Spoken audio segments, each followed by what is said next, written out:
Et voilà donc le fameux kick de 350 RDLC. Point de vue forme, bon, ça se vaut, hein. Bien sûr, il est un peu plus long. Il va arriver juste en bas de la grille de peau. En position, ça fait ça, voilà. Peut-être un peu plus d'angle, je verrai au montage au niveau des cannelures.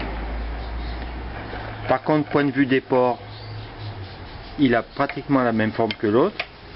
Il doit passer au niveau du cale-pied, pas celui-là, celui d'origine qui arrive avant mon pouce là. Là, il devrait passer facilement. Et puis voilà, que c'est celui que je vais monter sur le 175. En plus, c'est bien, il y a un caoutchouc, j'aime bien ça. Voilà, je sais, bon, je vous montrerai, il y aura la tête de la vis ou allumée ou quelque chose allumé, là, en dessous, pour pas que ça frotte. À meuler plutôt, je pense. Bon, on verra ça demain ou après-demain. Et sinon, voilà, un kick de 350 RDLC. Bon, ça y est, j'ai fini de poncer. Juste le petit coup de peinture alu tout à l'heure. Tout à l'heure ou plus tard, ça dépend. Cette fois, avant de remonter, j'ai enclenché un arbre de kick. Fictif, hein, comme celui-là. Celui-là est mort, hein. Je baigne pas dans les pièces non plus. Et donc, avant de remonter, je vais m'occuper de voir ce que ça donne pour le passage du kick, de la noix surtout, le kick il passe. Bon alors, après les premières constatations, petite séance de meulage pour rattraper le plat du carter.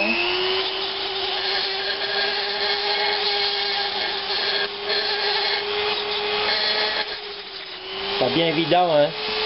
J'ai pas envie d'attaquer l'alu d'origine. Et voilà ce que ça donne une fois bien travaillé.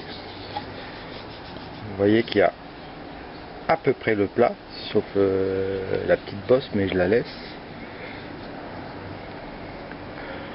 Bon, de toute façon le trou il est bouché, hein. Il y a toujours la partie interne.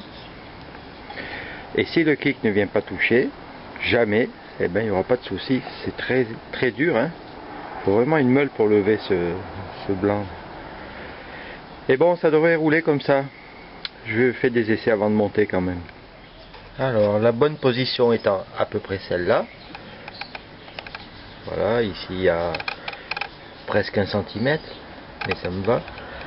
Effectivement, donc, la tête de la vis, du boulon de serrage de la vis étant là, pour la tailler un chouïa le support là,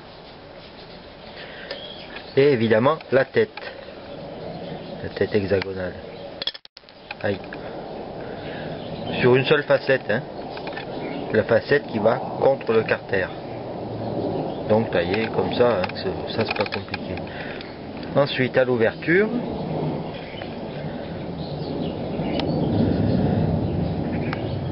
ça devrait passer sans tailler. Vous voyez là, il suffit que le filetage ne déborde pas. S'il déborde comme ça, vous faites un trou à tous les coups. Mais s'il vient bien à ras, comme ça, et ben je pense que ça passe. Ça passe même bien. Ça coûte rien de lever 1 mm ici non plus, hein. D'ailleurs je vais le faire. Parce qu'en plus celui d'origine de kick, et ben là il est bien arrondi, bien plus que celui-là. Et il est fait de la même façon. Donc on peut tailler aussi là. Voilà, ben ça devrait le faire, hein. Allez, je continue. Voilà en gros ce qu'il faut obtenir. Pour le bas, c'est ok, hein. De toute façon, je pense que ça touchait pas. J'ai raboté pour la forme. Pour le haut, ça sera à peu près ça. Sauf que je le saurai qu'une fois que je l'aurai monté. Donc, on le met en place. On fixe normalement la vis pour que ça serre normalement. Ensuite, on marque le côté à tailler. On redémonte, on taille et on remonte. Ouais, c'est comme ça qu'il faut faire. Parce que sur place, monter, on ne pourra pas meuler. Hein. Bonjour le carter, là, on ne pourra pas. Hein. Pas la peine d'y penser. Alors, la suite. Là, j'ai remonté le carter, hein, sans huile. Là j'ai juste positionné de quoi pouvoir faire tourner l'arbre de kick, mais sa position finale sera bien celle-là. Vous voyez, là il y a 5 mm pour le retour, c'est bon. Ensuite, bon là je verrai après le montage pour voir ce qui se passe.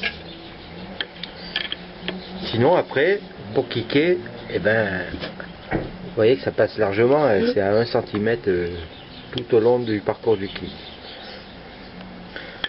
Pour le cale-pied, en ce moment il passe, mais vu que je dois l'enfoncer d'au moins encore, faites voir ça, un bon centimètre on dira, mais je dirais plutôt un 3, il passera pas au cale-pied d'origine.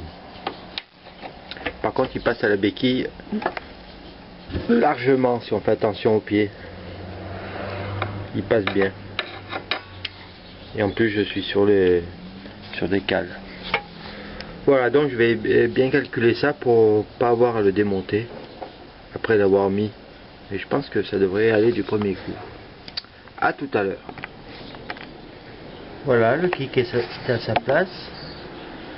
Ça passe bien. Reste plus qu'à m'occuper de la vis de serrage. Bien évidemment, pour la serrer, quand je vais me mettre dans cette position là, je serre et ensuite je rabats. Donc finalement je pourrais fignoler le meulage une fois que la vis sera serrée. Ça a l'air de le faire. Juste un problème de... ça arrive pas tout à fait sur la bille quand ça tape. Pourquoi? Parce qu'il est très incliné vers la gauche. Mais bon, je vais trouver, hein, quitte à décaler un chouïa sur la droite le trou de la bille, et ça ira nickel. Pour le démontage du kick RDLC, c'est exactement pareil que pour le kick TY. Le clip, je le mets par terre, tac. La rondelle, là, c'est à peu près la même, sauf que l'axe étant plus gros, ben, le trou intérieur est plus gros. Et surprise, une rondelle fine, genre rondelle de BO, vous savez, pour caler et rattraper le jeu. Elle est très fine, donc il y en a une en plus pour le RDLC. C'est pas mal ça, tiens. Et je suppose qu'on peut en ajouter autant qu'on veut, enfin autant qu'on veut, pas une dizaine non plus. Ensuite on sort. La bille et le ressort restent à leur place, c'est normal. Bon, là j'y arriverai pas, hein, c'est la première fois que je démonte. Mais bon, ça doit venir de la même façon. Et la noix, tout à fait normale. Par contre, j'aimerais vous remontrer la comparaison avec celui de TY. Voilà, le temps de mettre la main dessus. Alors, le plus clair, celui que j'ai dans la main, c'est celui de TY. Et l'autre, ce qui est fixe, le plus foncé, c'est celui de 350 RDLC. Et ben, il est sacrément plus gros. Par contre, après, le bas, la noix, c'est kiff. C'est exactement pareil. Un peu moins de longueur ici par rapport à l'autre. Mais sinon, c'est pas... Ben voilà. Je les positionne sur l'axe. Vous voyez la longueur différente.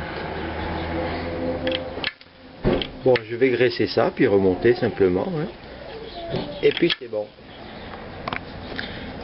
Et pour le ressort et la bille, eh ben, c'est comme je pensais, c'est exactement le même que pour le TY. Parce que ici, la bille de coupelle supérieure, disons, de direction de TY et coupelle inférieure. Et ici, la bille du kick, intermédiaire entre ces deux tailles, comme le TY 125. Et le résultat final, il me reste 1, 2, 3, 4 pans pour desserrer la vis. Là, elle est serrée, hein. Et hop. Et ça va nickel, ça vient pas taper. Il s'en faut de 2 mm. Bon, en espérant que l'arbre de kick ne tourne pas. Hein. Mais bon, il n'y a pas de raison.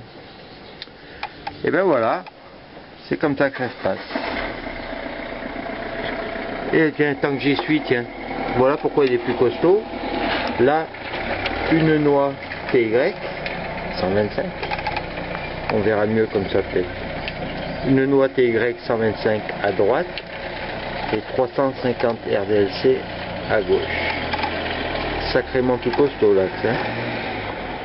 Parce que j'ai pensé à un moment monter cette noix sur lui là. Mais le trou est trop gros. Bon, c'est pour ça que j'ai arrêté. Voilà, hein, cette fois. Putain, je me fais avoir à chaque fois tellement il y a du déport à ce kick. Et faites voir, tiens, au fait. Et allez, boum, encore une fois. Et non, il manque un bon centimètre pour le cale-pied. Mais bon, j'ai l'habitude, hein. J'ai jamais pu kicker de ma vie avec un cale-pied. Allez, à la suivante.